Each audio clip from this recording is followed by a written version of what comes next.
3, hit it!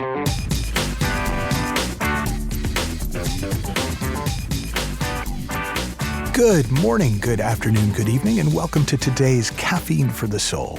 And we have 2 new books just released from Caffeine for the Soul Press. You can pick up your copy of It's That Simple, A User's Manual for Human Beings by my mentor Mavis Karn, and or The Little Princess in the Palace of Wisdom, a children's book about meditation without meditating, which is written by me and illustrated by Celia Bowl, and they will be available at an Amazon near you, both in paperback and ebook form. So, today's topic is 100-0. What does that mean?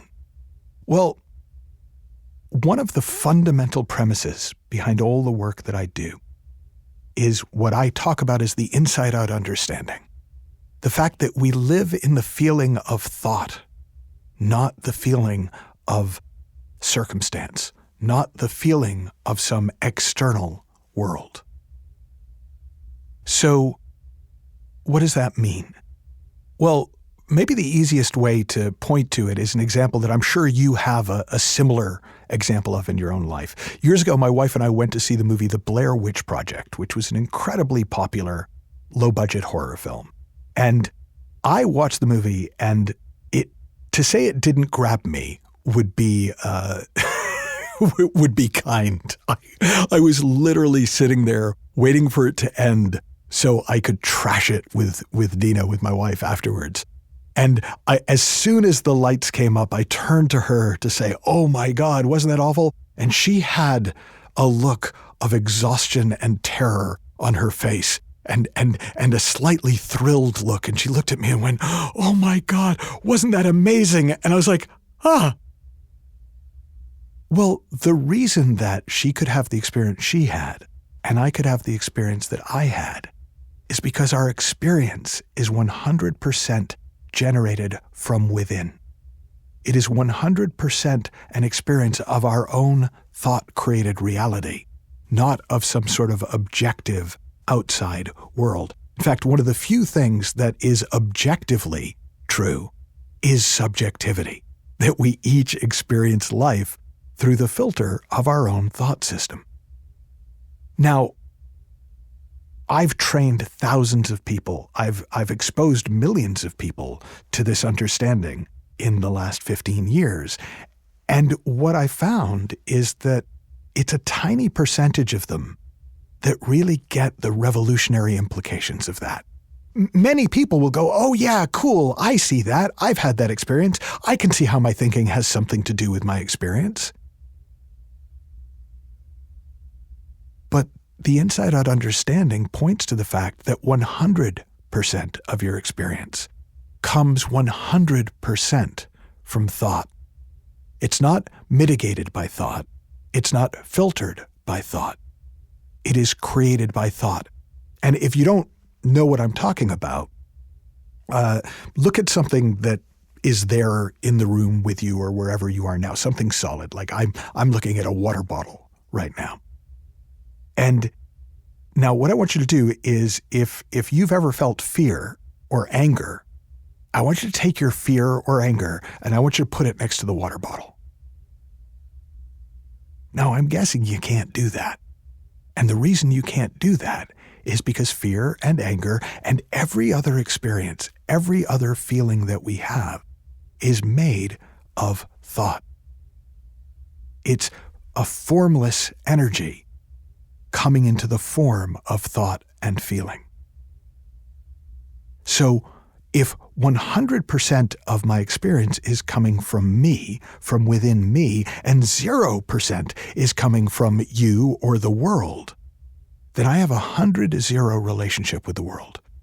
It doesn't mean 100% of what happens is me.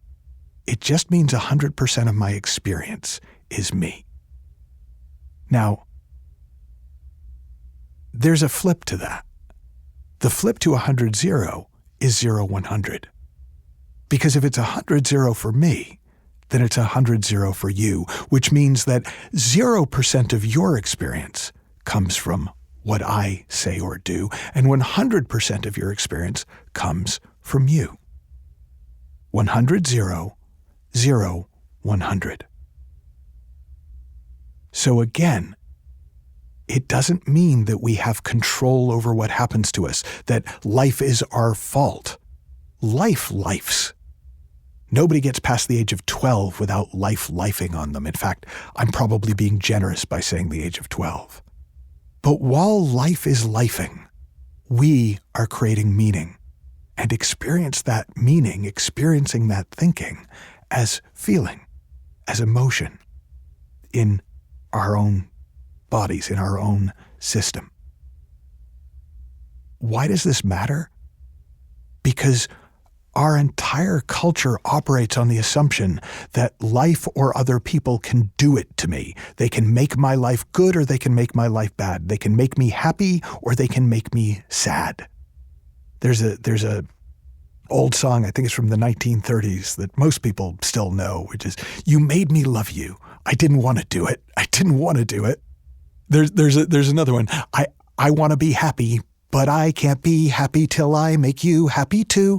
There's so many songs in our culture, so many ideas in our culture that are built on the idea that you can do it to me or for me, and I can do it to you or for you. But in a world that actually operates 100 0 0 100, that stops being true. Now, I get this might seem philosophical, and I'm going to ask you to indulge me in a story. And I'll do a kind of a trigger warning here, because I know for some people this story will be difficult to hear. So if you're concerned about it, then you don't need the story. You've gotten what you came for with 100 0 0 100. But if you're up for it, I want to share a story of a client. And she was somebody who had gone through a rape and abuse, physical abuse at the hands of partners over the early part of her life. And what was significant about that, unfortunately, wasn't that it had happened, because it's happened to a lot more people than you think. What was significant is that she was absolutely convinced it was her fault.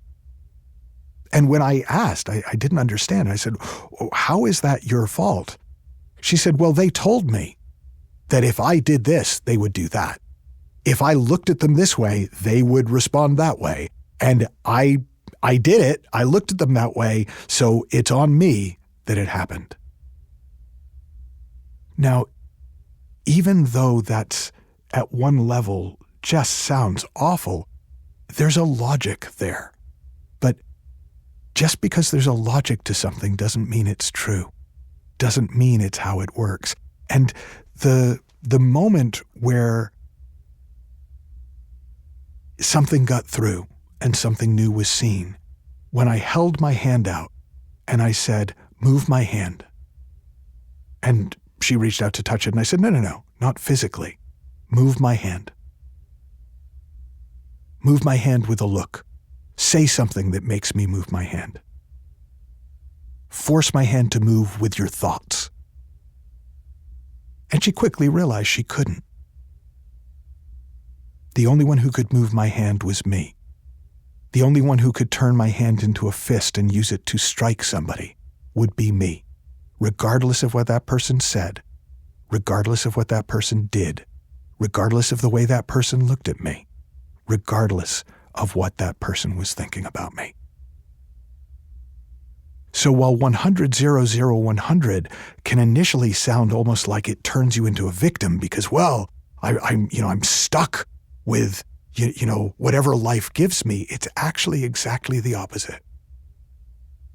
Because when you see that 100% experience of your experience is you and 0% of your experience comes from outside you, and that 0% of somebody else's experience comes from you, and 100% of their experience comes from inside them, you stop blaming yourself for the actions of others.